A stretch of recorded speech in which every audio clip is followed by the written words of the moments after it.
Our lives are surrounded by things, defined by the objects we use every day and often take for granted.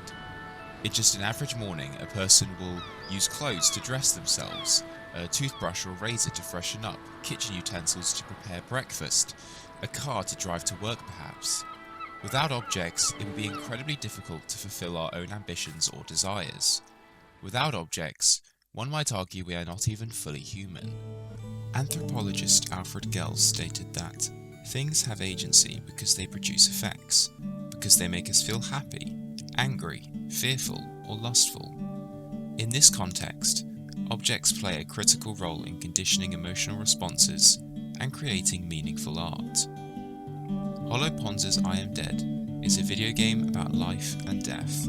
It is also about objects.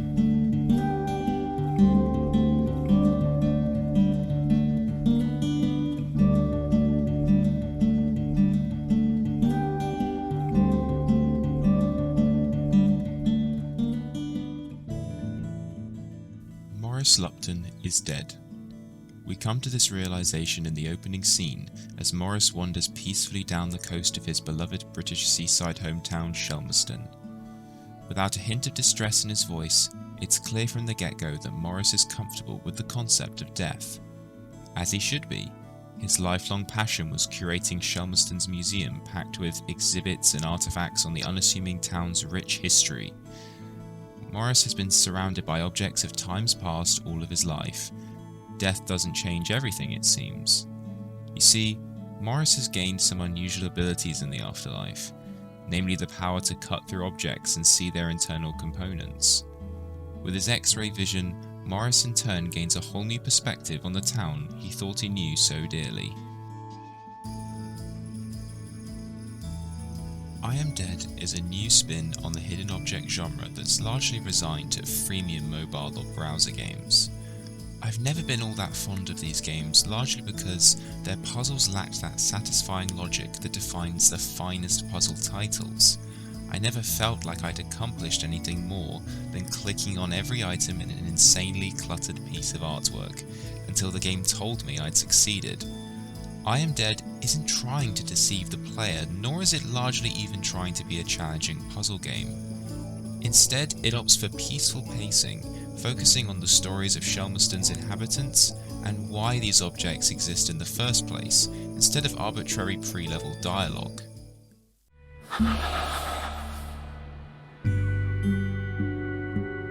Maurice, come with me. I need to show you something.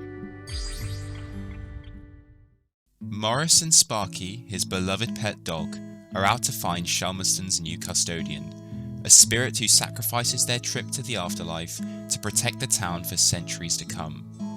Unfortunately, with the imminent retirement of the current custodian comes the daunting possibility of the retirement of Shelmerston itself, as a long-dormant volcano appears to be roaring with life once more. Each area is focused around a single individual who Sparky believes is a potential candidate for the job. Scattered around said areas are mementos that, when found, can strengthen the spirit's scent and bring them to life, or at least as much to life as a ghost can be. As I was saying, I Am Dead is a highly meditative game, and the simplicity and focus of its gameplay loop ensures that. There are twists later down the road with larger areas and some more devious hiding places, but it never truly steps outside of its own box. Whilst that could be perceived as a negative, it ends just shy of overstaying its welcome at 6 hours long, and the methodical nature of play made this a brilliant game to play over a lunchtime or just before bed.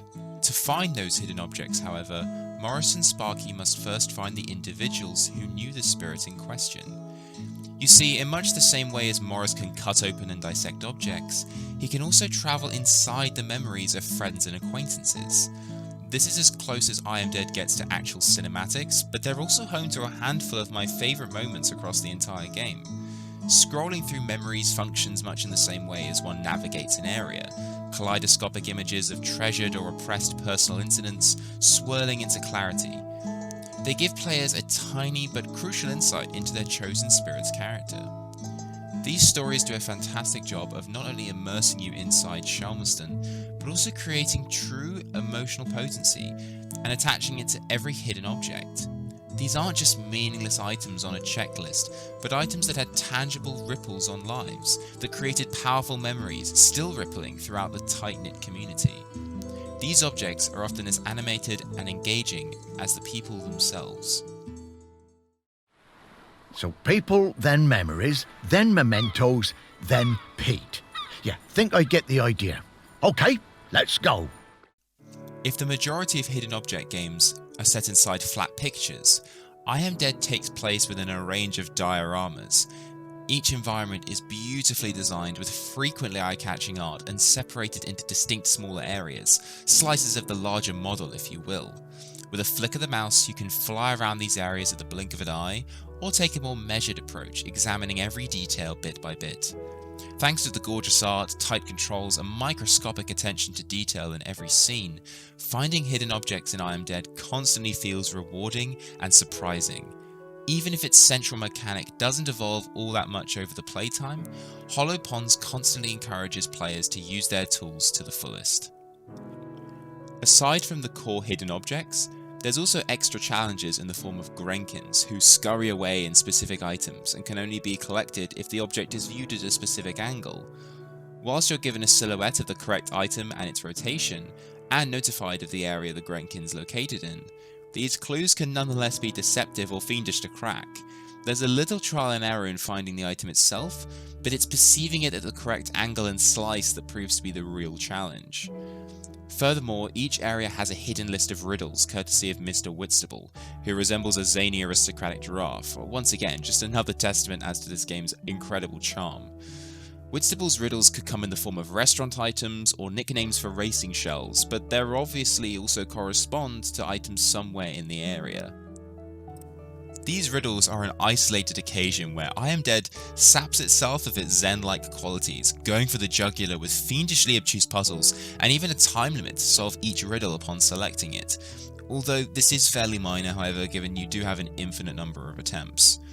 They're all undeniably satisfying to find, but really require a photographic memory of every room and item explored, alongside the ingenuity required just to connect said items to the riddles. Thankfully, these extra challenges don't necessarily extend beyond another incentive to explore, so they can be skipped if you just want to cut straight to the stories.